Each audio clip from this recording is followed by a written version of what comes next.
Bonjour à tous et bienvenue sur votre chaîne L'Abreuvoir. Monsieur Kwebi, votre serviteur. Le thème d'aujourd'hui est l'importance de la formation pour un commercial. La formation, c'est la base du succès.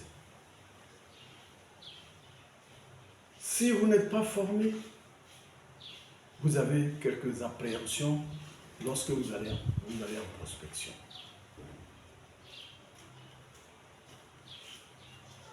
Pour étayer mon argumentation, je vais vous citer quelques exemples. Certaines personnes qui, parties de rien, ont réussi dans la vie, dans leur activité de prospection, de vente. Monsieur Percy Whiting était directeur de publicité d'une société américaine de distribution d'énergie électrique. Cette firme s'efforçait de vendre des actions pour financer la construction d'une centrale électrique. Je dis bien s'efforçait. Ça veut dire que la vente n'est pas au beau fixe. Elle disposait d'une équipe de vente composée de 5 représentants, dont 4 avaient déjà échoué en tant que distributeurs d'aspirateurs ou bien de vendeurs d'aspirateurs, et un 5e qui valait bien mieux. Donc les ventes stagnaient.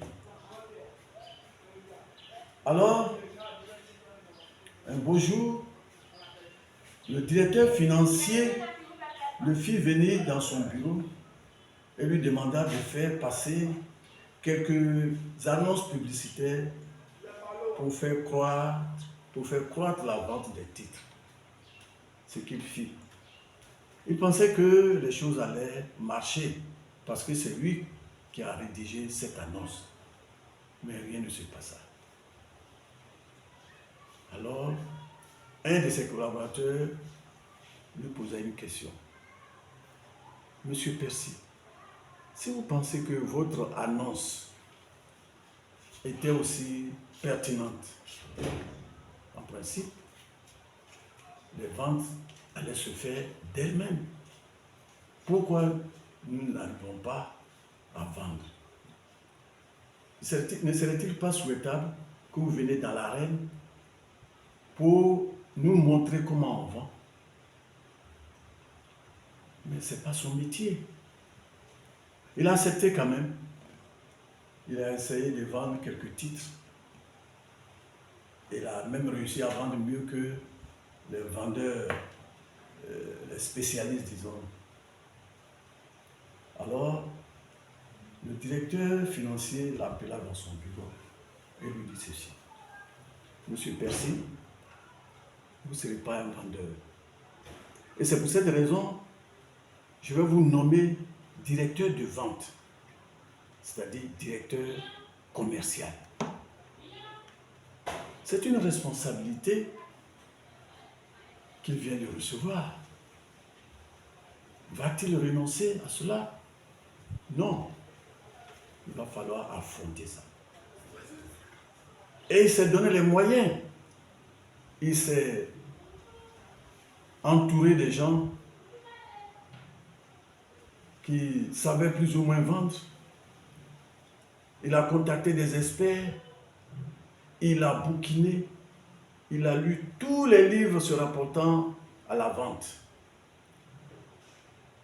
Et il en a découvert qu'il y a 5 règles, 5 grandes règles de la vente.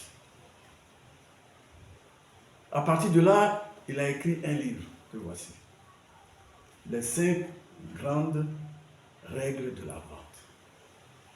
Voyez-vous, il s'est donné les moyens pour être apte à la fonction de directeur commercial. Donc la vente n'avait plus de secret pour lui. Pourquoi? Parce qu'il s'est formé. Vous avez dans la vie certaines personnes, certains élèves, je prends un exemple de certains élèves, quand ils n'ont pas compris une leçon, n'ont pas le courage de lever la main et dire à leur professeur ou bien à leur instituteur qu'ils n'ont pas compris. Et ça reste comme une tare chez eux. On avait une élève à l'époque, au CM2.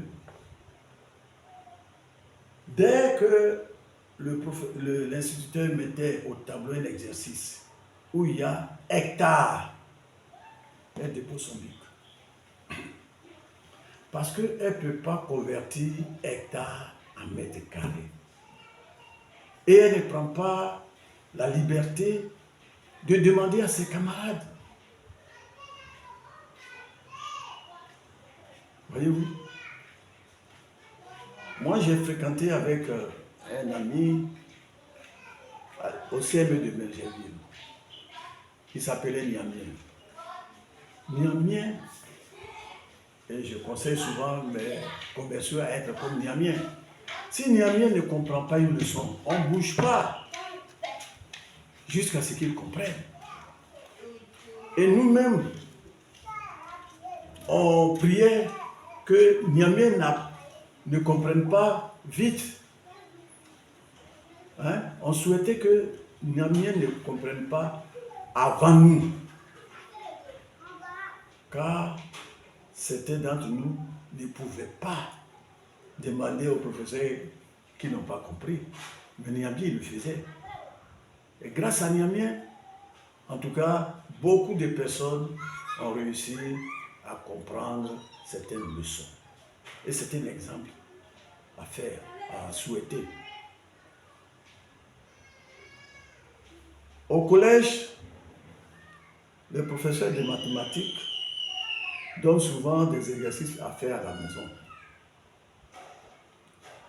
Voilà. Ceux qui peuvent le faire avec leurs camarades. Ceux qui comprennent le fond eux-mêmes. C'est ainsi qu'un jeune qui n'était pas un crack en mathématiques, mais qui avait quelques difficultés.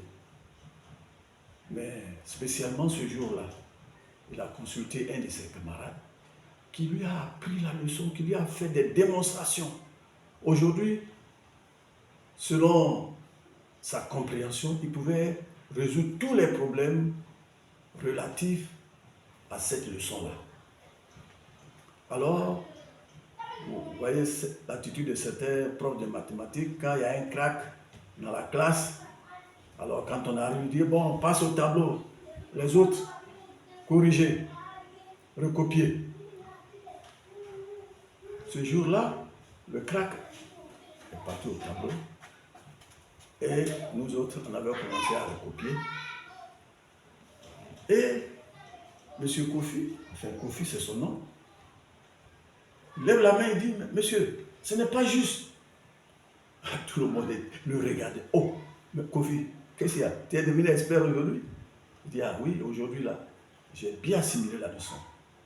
Ce qu'il a fait n'est pas juste. Bon, le professeur a dit, bon, au tableau, le crack est parti s'asseoir.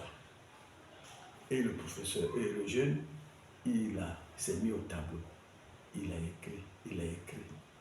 Et le crack de s'exclamer, ah, monsieur, il a raison. J'ai fait une erreur. Enfin, j'ai fait faux d'ailleurs. À partir de ce jour-là, Kofi est parmi les cracks. Mais c'est parce que Kofi a appris. Il s'est formé. Kofi s'est formé. Donc, chers amis, chers commerciaux, vous avez la possibilité d'apprendre. Mais aujourd'hui, vos dévanciers, ils ont écrit des livres dans lesquels ils ont surmonté, ils ont écrit, ils ont démontré les difficultés qu'ils ont surmontées et comment ils ont réussi. Mieux, vous avez l'Internet. Il suffit d'aller sur Google, taper tous les sujets d'ordre commercial. Vous allez voir les leçons se rapportant à la formation. Et vous pouvez apprendre tout seul pour vous donner cette force, cette énergie, cette capacité d'être des commerciaux performants. Imaginez un instant que votre directeur vous envoie dans une société donnée pour faire un meeting qui va regrouper des cadres de société. Serez-vous capable? Avez-vous les moyens intellectuels de le faire? Êtes-vous bien formé pour surmonter certaines objections? Eh bien, la prochaine vidéo, je vais vous montrer comment j'ai pu surmonter ces situations qui paraissaient difficiles. Je vais ébaucher un tout petit peu, mais je ne vais pas aller dans le fond pour vous permettre de suivre la prochaine vidéo. En effet, j'avais été désigné pour aller représenter la société à l'ENA parce qu'il y avait une promotion qui devait sortir. Et à cette occasion, on a demandé à toutes les compagnies d'assurance d'envoyer leurs représentants afin d'échanger avec la promotion sortante. Et c'est moi qui ai été sollicité pour y aller. Alors, si vous voulez le savoir, branchez-vous, connectez-vous, likez cette vidéo-ci, appuyez la cloche de notification pour ne rien manquer. Je vous remercie.